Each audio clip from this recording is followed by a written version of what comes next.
tratar de uma outra narrativa que o governo tentou insistir desde o primeiro dia, de que, por exemplo, com a Selic alta, que teve sim uma redução agora pelo Banco Central de 0,5 ponto percentual, na última reunião da quarta-feira, é que atrapalhava o crescimento econômico do país. Não é bem assim. Vou pegar aqui 2 anos, os 2 últimos anos do governo Bolsonaro. Quando os juros saíram de 2%, ainda lá de 2020, por causa da pandemia, reduziu-se juros para tentar reativar a economia, mas ali tinha um problema que era internacional, muito maior, ou seja, as pessoas estavam com medo de consumir, tinham problema de acessibilidade, não saíam de casa por causa de recomendações de médicos, enfim, né, de secretarias de saúde, de autoridades da saúde, porque tinha médicos que eram contrários a essa tese. Mas vamos lá. Lá em 2021, quando a gente começou a sair da pandemia, os juros brasileiros saltaram de 2% e terminaram o ano em 9,25%. Ou seja, eu estava tendo um movimento de aumento dos juros.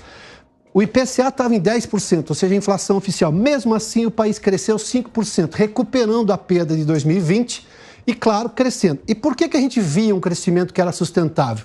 O investimento externo no Brasil, ou seja, a confiança do investidor, olhando para a lógica do governo de austeridade fiscal, ou seja, de redução da burocracia, de preocupação em trazer o investimento para cá, porque isso gera emprego, gera renda e tudo mais, cresceu 46,4 bilhões de dólares. A gente estava tendo a recuperação da pandemia. Vamos lá para 2022, já esse último ano do governo Bolsonaro, os juros foram subindo e chegaram aos 13,75%, que agora houve essa redução de 0,5 ponto percentual.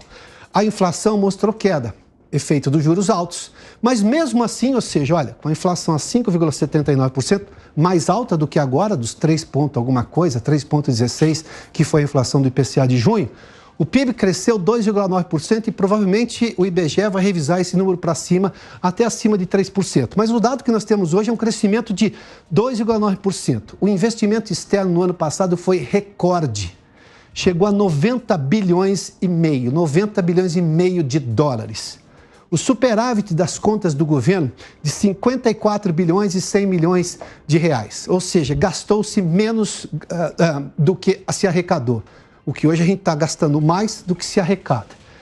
Houve corte de imposto, agenda de reformas importantes, inclusive as micro-reformas, deflação em 3 meses que ajudaram até essa inflação de 3,16 que fez o Banco Central agora reduzir neste momento, né, reduzir esses juros. E a guerra da Ucrânia foi o grande problema que o Brasil, de forma paradigmática, conseguiu resolver justamente com o corte de impostos, sobretudo nos combustíveis, e aí a inflação começou a cair e também todo esse efeito dos juros. E mesmo assim a gente cresceu 2,9% com um recorde de investimento externo no país. Vamos ver o ano 2003, nesses primeiros 6 meses aqui do governo Lula. O juros, sim, 2023, né? 13,75%. Caiu agora 0,5 ponto, 13,25%. Tudo indica pode continuar a cair.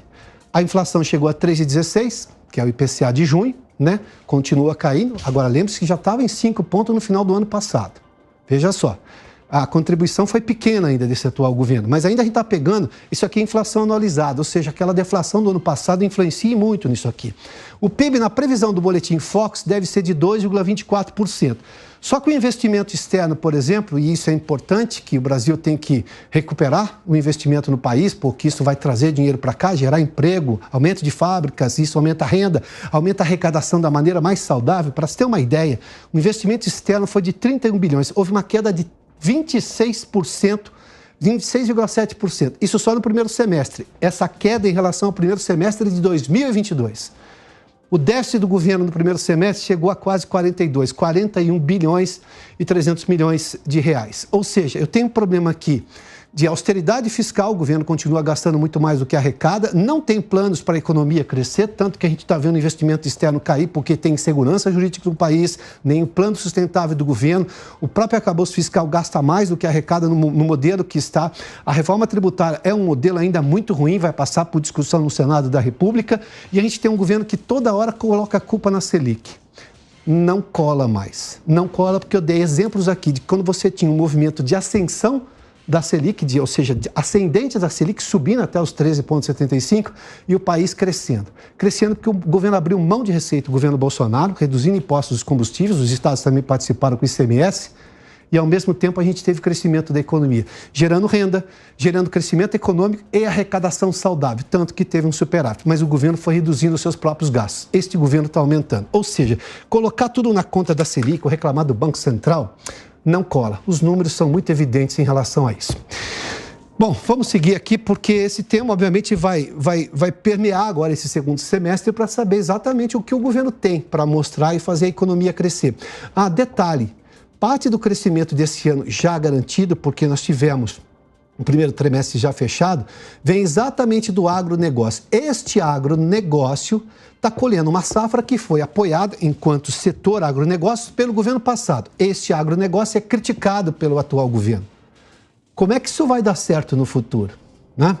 Felizmente, a soja cresce independentemente do presidente que está lá em Brasília. Felizmente, o boi está engordando independentemente do presidente que está em Brasília. Ou de parlamentares que vivem a criticar o agronegócio, de criticar o agronegócio. Ainda bem que o boi engorda na vista do dono, não do presidente da República que reclama do agronegócio.